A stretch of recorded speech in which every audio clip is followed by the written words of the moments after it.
Do you have a moment? Oh, yes, of course. Sorry to keep you. Please, take a seat here. At my stepson's open house day, his teacher called me aside. Please divorce your husband. What? Oh, I'm sorry. That came out wrong.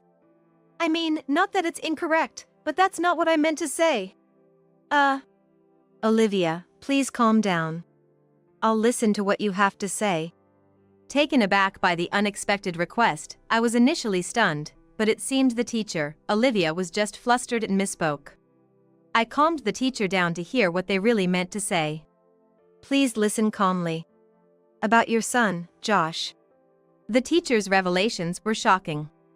I see, that's why they suggested I divorce my husband.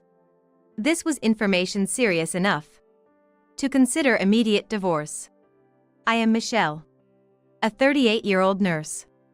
I married Henry, a corporate employee 6 years my senior, 10 years ago. Now, I live with our 12-year-old son, Josh. Josh being 12 after 10 years of marriage isn't because I had him before our marriage. I was a first-time bride, but Henry was divorced, and Josh is his son from that marriage. My husband, Henry, was able to live with his son, Josh, because his ex-wife had cheated, misused family funds, and lacked financial stability as a homemaker.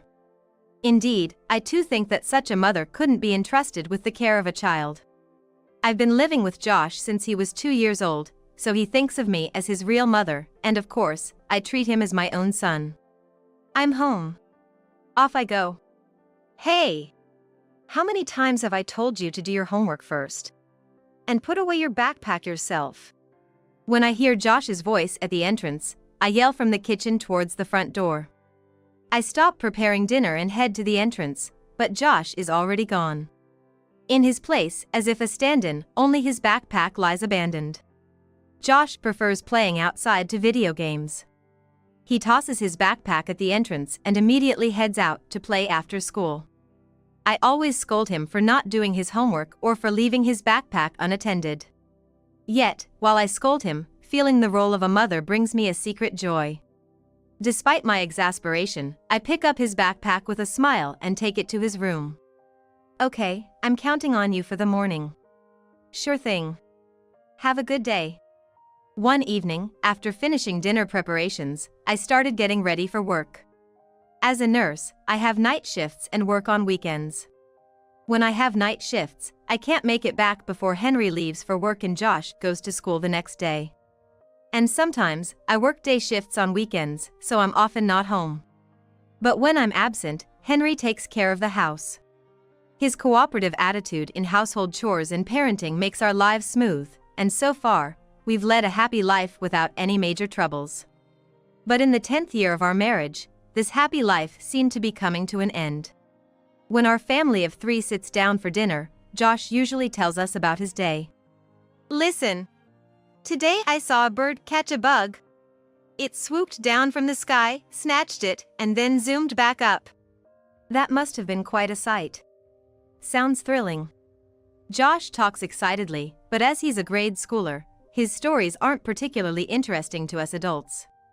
Still, we lovingly listen, nodding along as he eagerly shares his experiences and thoughts while ignoring his dinner. These moments make me cherish our family dinners the most. But one day, our usually joyful dinner took a gloomy turn. Did you have fun playing with your friends today? Not really. That's odd. You had more time to play today, being Sunday and all. Where did you play? The usual park. Usually, Josh is chatty during dinner, but suddenly he becomes curt, engaging in minimal conversation. The silence during dinner, without Josh's voice, feels lonely, and the clinking of utensils echoes emptily. Additionally, Josh has become aloof not just during dinner but throughout the house. Josh, do you want to play a game with Dad? No. Previously, after dinner, Josh would watch TV in the living room, play games, or just lounge on the sofa. But now, he immediately retreats to his room as soon as he finishes eating. Seeing this change in Josh, both Henry and I are worried. Did something happen to Josh at school? I wonder. He doesn't seem to hate going to school, and he heads out to play as soon as he comes home. So it doesn't seem like it's because of school or friends. Maybe it's something to do with his studies? We can't say for sure right now. No matter how much Henry and I discuss, we can't find the answer. But asking Josh doesn't resolve anything either. You've been quite quiet around the house lately. Is something wrong? It's nothing. Okay, if you say so. My son, Josh, didn't share anything with me. I understand that he might have things they don't want to tell their parents. But until now, he'd always talked about everything excitedly. So, being brushed off with just an "it's nothing" felt like a nail being driven into my heart. I wanted to press for a reason, but I feared pushing too hard might backfire. So, I decided to just watch over him for a while. 10 days after Josh's behavior changed, he suddenly said, "Listen. Today, our teacher forgot their textbook in the staff room during class. How is she planning to teach, I wonder? Isn't our teacher, Olivia, quite young? Maybe she's just overwhelmed with work. It's not right to laugh at others' mistakes." Josh was having dinner but continued talking without eating. His mood seemed to gradually return to normal after about a week. Though I didn't know the reason, I was relieved and listened to him more cheerfully than before. I thought the issue was resolved. But it seemed to be only temporary. "Since it's Sunday, you must have had lots of fun playing, right? Did anything exciting happen?" "It's nothing." "So, what did you play today?" "Soccer." A few days later, Josh became curt again. His words felt like another nail being driven into my heart. Like before, I lightly probed. "You've become quiet again. Is something bothering you?" "It's nothing," he replied with more force than usual and left for school, slamming the door. Henry, who was about to leave for work, had witnessed our exchange. "He'll be back to normal after a while." "Really?" This time he seemed more upset. "Are you sure it's okay? Kids these days are different from when we were 12. Josh is more grown up than we think.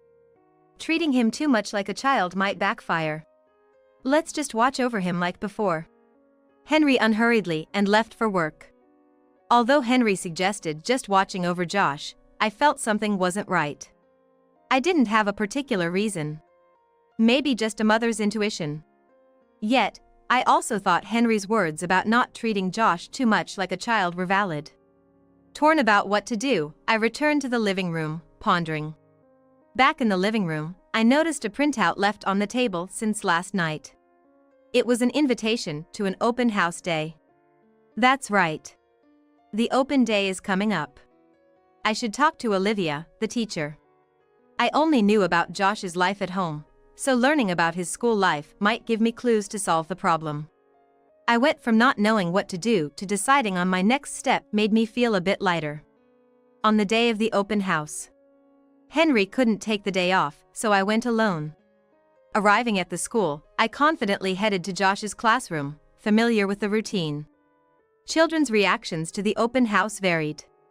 While sitting in their seats, some smiled and waved at their parents or talked loudly, while others shyly continued to look forward. Josh kept glancing my way. "Yes, I know the back of the classroom is interesting, but let's start the class," announced Olivia as she entered. The children turned their attention forward.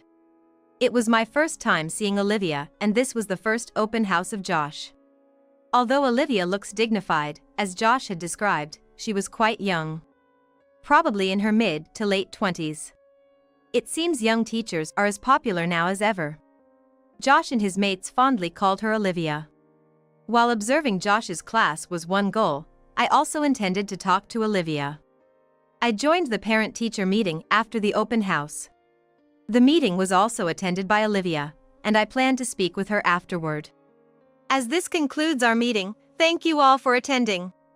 As the meeting ended, I wanted to talk to Olivia before she left or other parents approached her. Trying to look unhurried but feeling anxious, I moved towards her.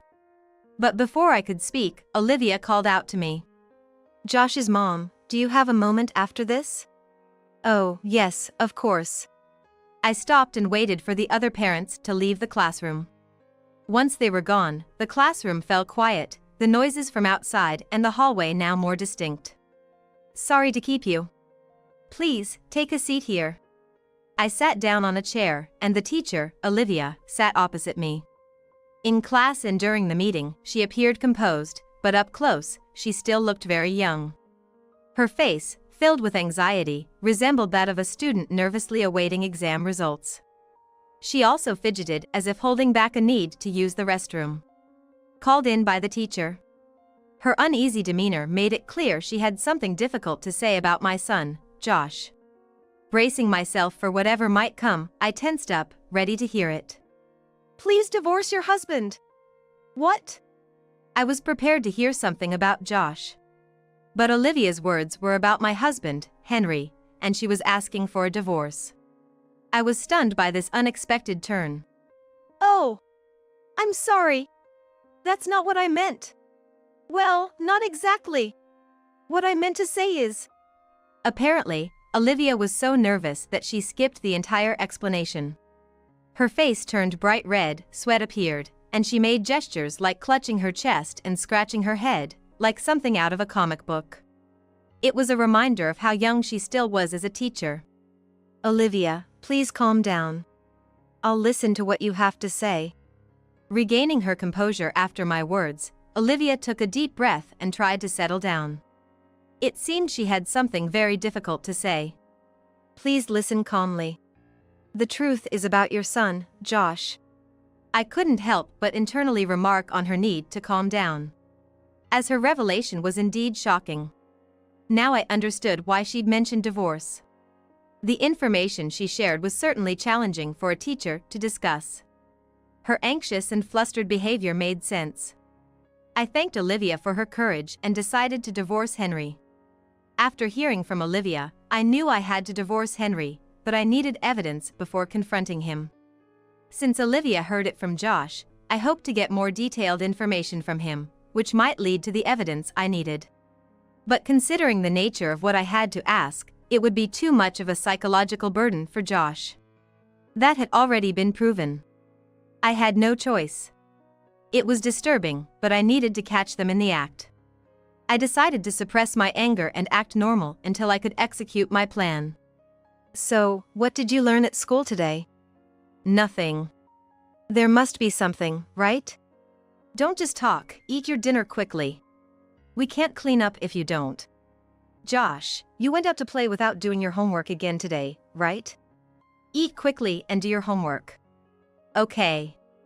Josh ate silently and then went straight to his room. I've been subtly encouraging him to stay in his room these past few days. Although we haven't spoken about it, Josh seems to sense what I'm doing. So, Henry is the only one out of the loop. You were right, Josh's mood isn't improving. It was just a week before, but now it's been almost 2. Yes, but you said it yourself, Josh is more mature than we think, so we shouldn't treat him like a child. I agree, let's just wait a little longer. I wonder if that's okay. Henry looked troubled, pondering if this approach was really right for Josh. But I needed him to keep watching Josh. Without changing anything.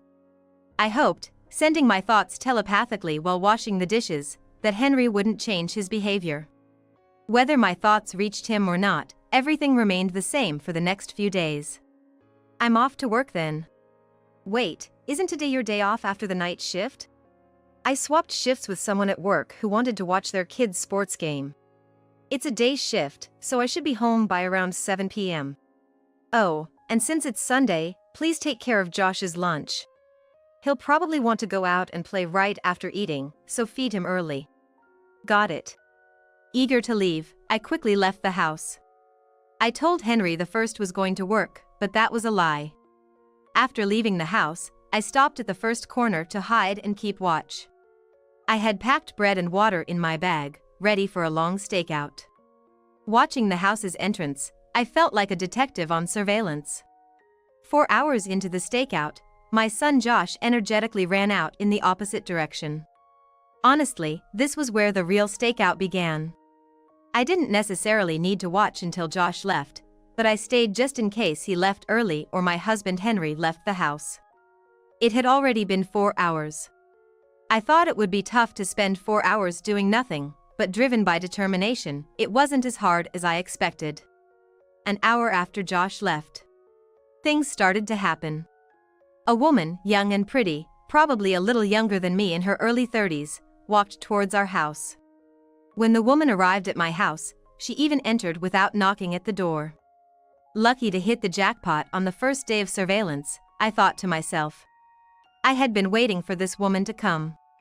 While I had an idea of when she might visit, it wasn't certain. I was prepared to stake out for days until I caught her. But fortunately, it seemed I had struck gold on the first day.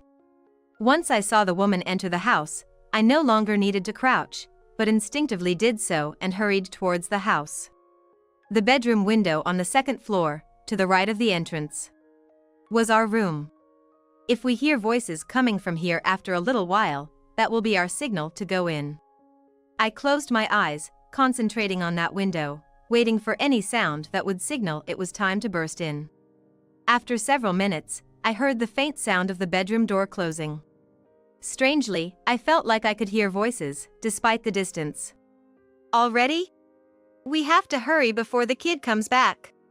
Convinced I heard this conversation, I decided to enter the house. I quietly opened the door, carefully placing my bag and trying to avoid making noise. Once inside, I headed straight upstairs. The stairs creaked softly under my weight. Though the noise was minor, it seemed loud to me at the moment. Reaching the top of the stairs, I walked delicately to the bedroom, careful not to make any footstep sounds. At the bedroom door, I strained my ears again. The last thing I wanted to hear was coming from inside. I felt disgusted. This was why I wanted to avoid this approach. But there was no turning back. Gripping the doorknob, I cleared my mind and let my emotions take over. What are you two doing? I burst open the bedroom door with such force it could have broken. Henry sat up in shock, and the woman quickly covered herself with the blanket. Why are you here? I looked at the bed, then noticed their clothes scattered on the floor. I stomped towards the clothes, releasing my pent-up stress with every heavy step. What are you going to do? I silently gathered their clothes and threw them out the window. Now they couldn't escape the house easily, giving me time to talk. Both of you, sit down here. Realizing they couldn't escape, they obediently followed my command. Sitting there naked, they looked utterly pathetic. Why are you here? Weren't you at work? That was a lie. I knew if everyone was out, a woman would come to the house. How did you know that? Josh saw you too. That's how. What? What are you talking about? The first time Josh acted strangely was when he witnessed Henry's affair. Henry would invite his lover over on Sundays when I was away for a day shift and Josh was out playing until evening. However, it seems that Josh came home earlier than usual one evening because his friends couldn't play due to some family issues. That's when he stumbled upon Henry's affair. Not knowing what to do and not wanting to be noticed by Henry, he left the house again. Josh is only 12, so it's hard to say how much he understood, but he surely realized how wrong his father's infidelity was. Above all, witnessing such a scene involving his parents must have been traumatic. That's why he acted normally at school and with friends, but at home, he became withdrawn, not knowing how to act around Henry, and started staying in his room. He didn't talk to me about it, not because he chose not to, but rather because he couldn't. Even I felt disgusted when I encountered it, so Josh must have been deeply shocked. Don't lie. He was cheerful at times. If he knew about us, he wouldn't have been, right? He believed in you, so he checked again the next Sunday. Josh didn't want to believe his father was having an affair. So, he pretended to go out and returned home early the next Sunday. That day, the affair didn't happen, so Josh thought it was either his misunderstanding or a one-time incident and decided to forget about it. However, just to be sure, he checked again the following Sunday, and that time, the affair did happen. Witnessing his father's infidelity for the second time changed his behavior at home again. Why do you know so much? Josh didn't tell you anything, right? Right, he didn't tell me anything. I couldn't possibly ask him for details about something like this. Then how come you know so much? It doesn't make sense. Josh couldn't tell me, but he talked to his teacher, Olivia. What? Josh, having witnessed his father's affair twice and not knowing what to do, turned to Olivia for advice.